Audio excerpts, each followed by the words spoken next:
Welcome to the deep dive. Today we're heading into a corner of the global economy you might not think about much. But the data we've got tells a really interesting story. Absolutely. We're looking at a report from Cognitive Market Research, and our mission really is to unpack the numbers you've provided us, focusing specifically on the global pedicure micromotor market. That's it. Pedicure Micromotors. Hmm. You know, the tools professionals use in nail salons, spas. It sounds super specific, right? It does. But the report uses this niche market to highlight some broader trends. It points to things like, well, increasing demand for aesthetics, hygiene, Uh-huh. salon equipment becoming, more integral to modern life, and just generally rising consumer spending on grooming. And looking at the actual figures, Hmm. these drivers seem to be creating some pretty significant momentum globally. Okay, so let's unpack this then. The report gives us numbers from 2021. It forecasts out to 2025 and then projects all the way to 2033. Globally, what's that picture looking like? Well, back in 2021, the global market for these micromotors was valued at about $154.8 million. The report projects that it'll grow to $186.7 million by 2025, Okay. and then continue expanding to reach around $271.7 million by 2033. So that's a clear upward trend, definitely. What's the sort of overall pace? The growth rate? Yeah, the source gives a compound annual growth rate, a CAGR, of 4.8% for the global market over this whole period. It's, steady growth. It reflects those drivers we just mentioned, more spending on personal care, plus that increasing professionalization Right.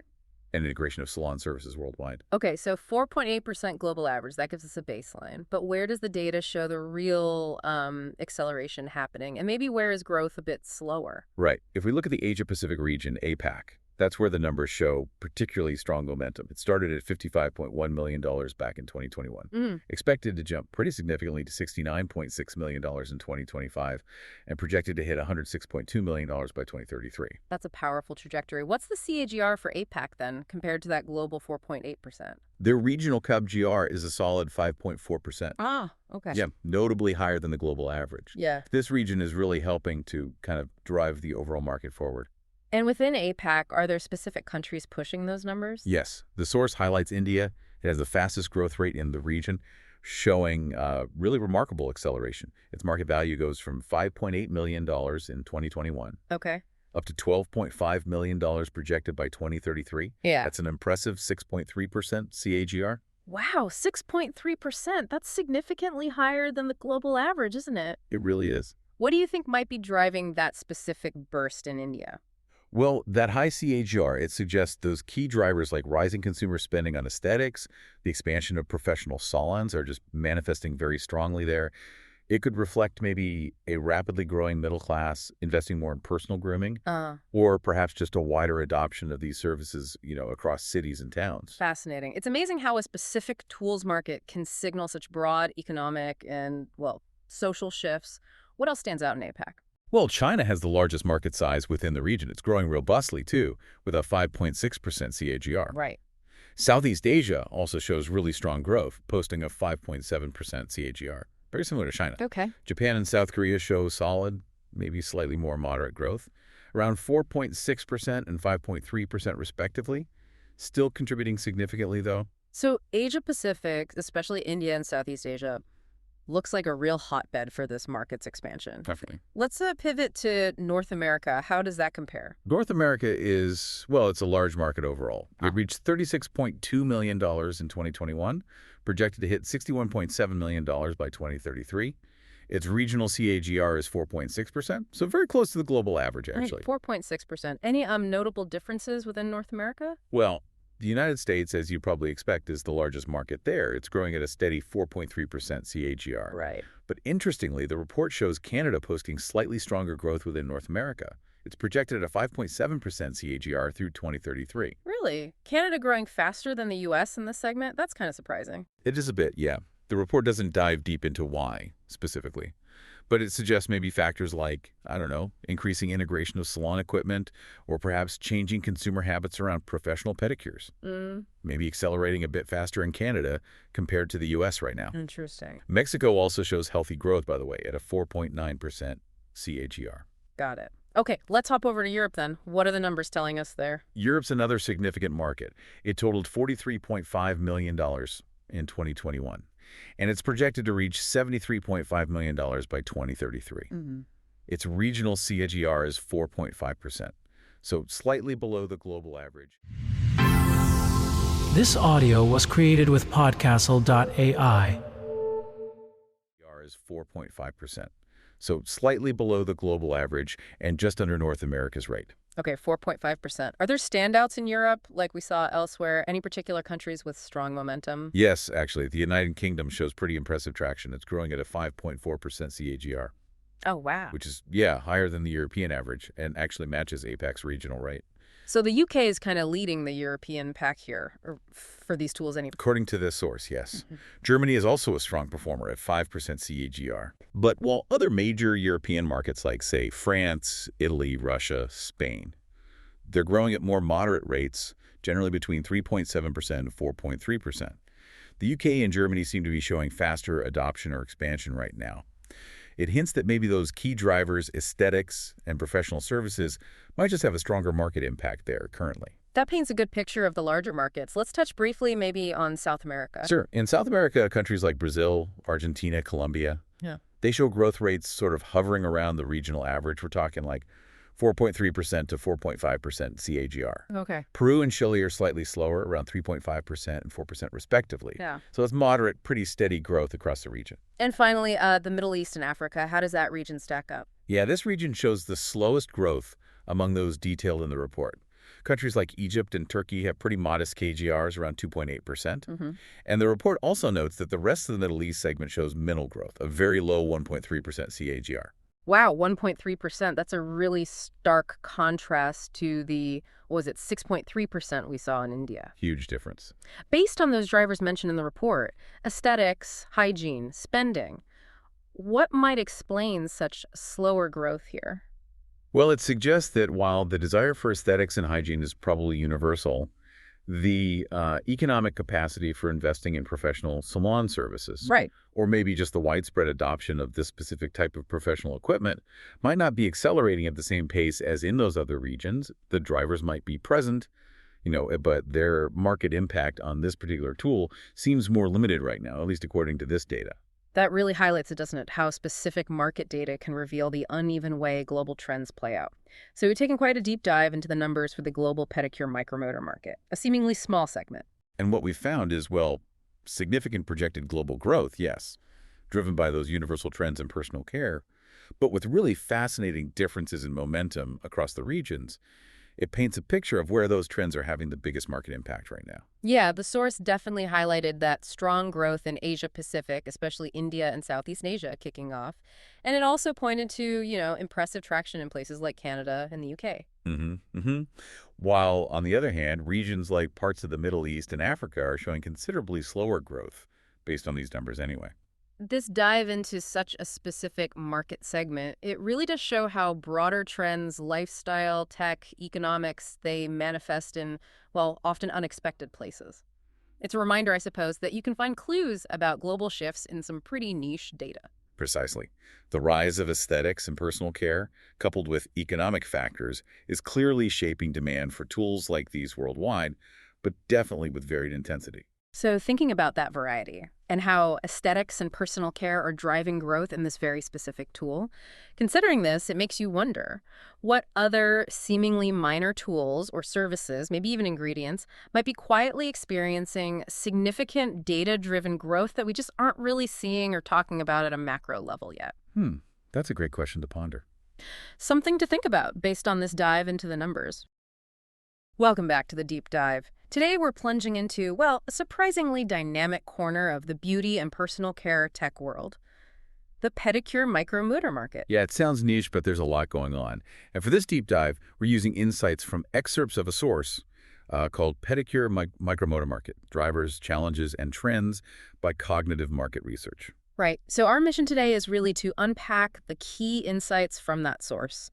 We want to get a handle on the forces shaping this specific market because it's clearly changing fast. It really is.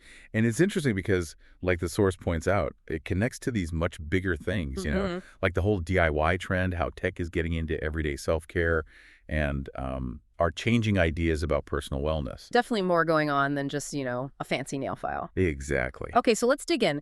What does the source say is really driving this market forward right now? What's the main thing? Well, the first big one identified is this growing demand for at-home pedicure solutions. It really ties into that broader DIY beauty thing we're seeing everywhere.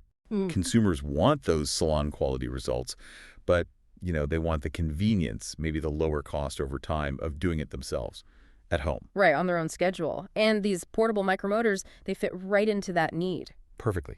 They offer a way to get results that feel professional, but without leaving the house. Convenience, affordability, professional results, those are the key benefits mentioned. So it's that DIY convenience push. Makes sense. What about the technology itself? Is that playing a big part? Oh, absolutely. Technology is called out as a critical driver. These devices aren't basic anymore. They're becoming really versatile. Versatile how? The source talks about features like adjustable speed settings, really important ergonomic design so they're actually comfortable to hold and use, and interchangeable attachments. Ah, okay. So you can swap out the heads for different jobs, like filing versus buffing or callus removal. Precisely. That kind of modularity and control means one device can handle a whole range of needs, from just quick nail shaping, basic maintenance, right up to more, let's say, therapeutic care like tackling stubborn calluses. Okay. So these improvements, they really boost what the tool can do and, crucially, how comfortable it is for the person using it. And the third driver you mentioned connects to wellness. That seems to be a trend everywhere. Yes, exactly. There's this rising awareness about foot health and hygiene. It's shifting how people think about it. Good foot care isn't just seen as, making your feet look nice for summer anymore. Right. It's being viewed as, fundamental to your overall wellness. So taking care of your feet is kind of becoming as important as, say, skincare or getting exercise. That's definitely the trend the source is pointing to. And it lists specific things these micromotors do that fit right in callus removal, cuticle care, and nail shaping. These aren't just cosmetic. They can actually prevent discomfort, even infections. This audio was created with Podcastle.ai. These aren't just cosmetic. They can actually prevent discomfort, even infections, and help maintain healthy feet overall. So yeah, it positions these tools less as just a beauty gadget and more like a staple in a serious self-care routine. Okay, so summing up the drivers. We've got convenience and the DIY trend. We've got better, more versatile technology and this growing focus on foot health as real wellness. But, no market grows without hitting some bumps. What challenges does the report bring up? Yeah, there are definitely hurdles. One significant barrier mentioned is the initial cost, especially for those higher-end sort of professional-grade models. They might perform better or last longer, but that price tag up front, it can definitely put off buyers who are maybe just curious or more budget-conscious. Yeah, I can see that. It's a bit of the leap from a basic nail file to a sophisticated electronic device. What else? Another key challenge highlighted is a lack of awareness and education among consumers. Meaning, even if someone buys one, they might not really understand how to use it properly. The right techniques, the right speed, which attachment does what, or even how to clean and maintain the tool itself. Right. And that could lead to disappointment if they don't get the results they expected. Exactly. Or worse, it raises the risk of actually misusing the product, maybe causing irritation or even injury if they're too aggressive or use the wrong setting on sensitive skin. Ooh, yeah, that's a good point. So it's not just about selling the device. The companies need to teach people how to use it safely and effectively. That seems to be the takeaway. And finally, the source mentions regulatory challenges. Like safety standards. Yeah. In some parts of the world, there are pretty strict rules about the safety and efficacy of personal care electronics. Meeting those standards, navigating that whole process, it can add to manufacturing costs. Sure. And it can definitely complicate things for brands trying to enter new markets or sell globally. So those standards are important for keeping us safe, obviously, but they do add complexity and cost for the makers. Okay, so we have the drivers, we have the challenges. Let's shift gears to the future. This is where it often gets really interesting. What trends does the source see emerging? What's next? Right. The report really emphasizes the integration of smart technology. That seems to be a major direction. These micromotors are getting, connected. Smart pedicure tools. How does that even work? What does smart mean here? Well, think things like Bluetooth connectivity, maybe syncing with a mobile app. Okay. This could let users control things like speed, maybe track session time, potentially even get personalized tips or settings right on their phone. It makes the experience much more controlled, potentially tailored. Huh. So maybe like a guided pedicure session based on your specific needs. That's kind of cool. That's the sort of direction it implies. And it ties right into the next trend the source mentions, this growing demand for customization and personalization. People want things made just for them, right? Exactly. Consumers expect it more and more, and brands are trying to respond. The source gives examples like devices with, a wider range of speed adjustments, different ergonomic grip designs for comfort, and more specialized swappable heads maybe for different skin types or specific nail issues. So really drilling down into individual needs, not one size fits all. Definitely not. It's all about making the tool feel like it's perfectly suited to that specific user. Makes sense. What's the last big trend the report flagged? This one feels very current, especially with all the focus on health lately. It's a strong focus on hygiene and sanitation features. Ah, okay. Cleanliness. Yeah, consumers are much more aware of it, much more concerned.